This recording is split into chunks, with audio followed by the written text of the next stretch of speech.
It's no secret that the crypto world has been in a bit of a frenzy lately, and the FTX fiasco is no exception. So what's been going on?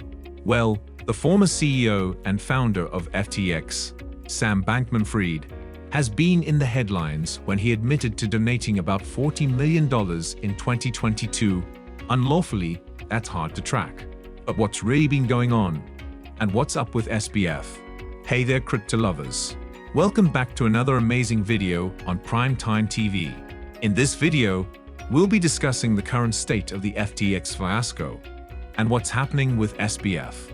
We'll be taking a deep dive into the controversy surrounding SBF, what it is, and how it's impacting the market. So get ready to get informed and join us as we explore the current state of the FTX fiasco and what's happening with SBF. All about the FTX fiasco. FTX, one of the reputed digital asset exchange platforms, filed for Chapter 11 bankruptcy protection on November 11, 2022. The cryptocurrency community was shocked by this because FTX had been one of the most prosperous exchanges in the sector.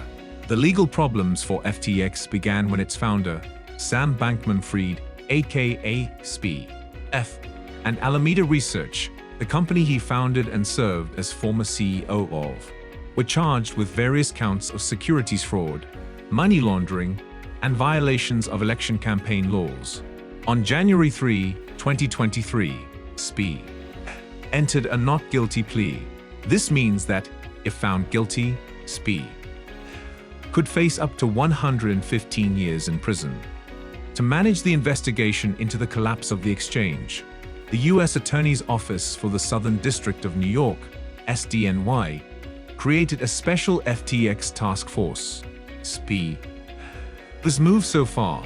On the very same day when SBF had filed for bankruptcy, records were released showing that SBF had met with President Joe Biden 4 times in 2022.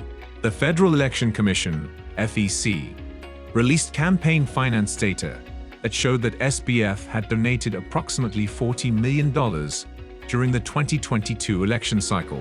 This donation was primarily used to fund the initiatives of the Protect Our Future PAC, which focused on pandemic preparedness. The story took another twist on January 5th, when the U.S. Department of Justice confiscated $450 million in Robinhood shares from FTX. These shares were bought with a $546 million loan from Alameda Research, FTX's sibling company. BlockFi, a bankrupt crypto lender, had sued FTX to obtain these shares, claiming that SBF had promised them to BlockFi. However, the next day SBF filed a request to keep hold of these shares to pay for his criminal defense. The luxurious waste made by the company. The recent developments in the FTX case have been both shocking and intriguing. On January 5, U.S. authorities turned their attention to Nishad Singh, former engineering director of FTX. Reports allege that Singh was part of a wire fraud chat group that included 3 individuals who are already charged in the case. The SEC and CFTC are investigating Singh's role in defrauding FTX customers, as well as a $543 million loan from Alameda, which Singh was said to be the beneficiary of. On January 9, Brett Harrison, former president of FTX US, came out promising to share all he knows about the firm in due time. This could spell trouble for Sam Bankman-Fried, the only one of the 4 accused who has entered a not guilty plea. The other 3, Gary Wang, Caroline Ellison, and now Brett Harrison, is cooperating with officials. Business Insider also shed light on the luxurious and glamorous life of FTX officials before the crash. The firm blew through $40 million in just 9 months, between January and September 2022. It is unclear if these lavish expenses contributed to the firm's downfall, but it is clear that the SEC and CFTC are taking a close look at the finances of FTX and its officials. Many people were shocked to find out that the majority of this money was spent on luxury items and services. Around $15 million of this amount was spent on luxury hotels, such as the Grand Hyatt, $3.6 million spent, and the Albany Hotel, $5.8 million spent. According to the study, $4 million was spent on flights and over $7 million was spent on catering services.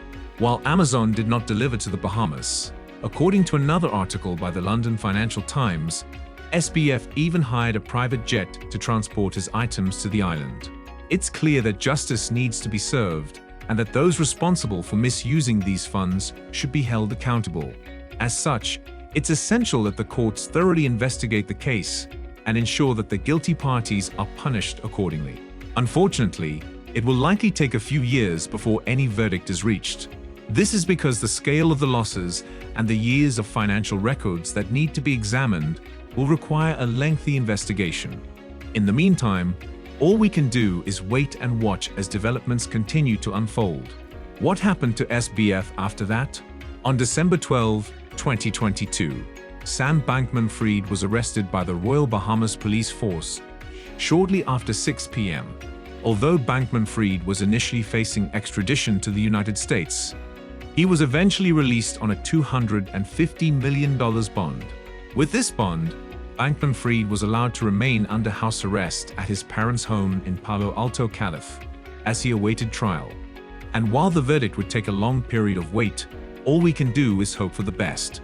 We hope you found this video insightful.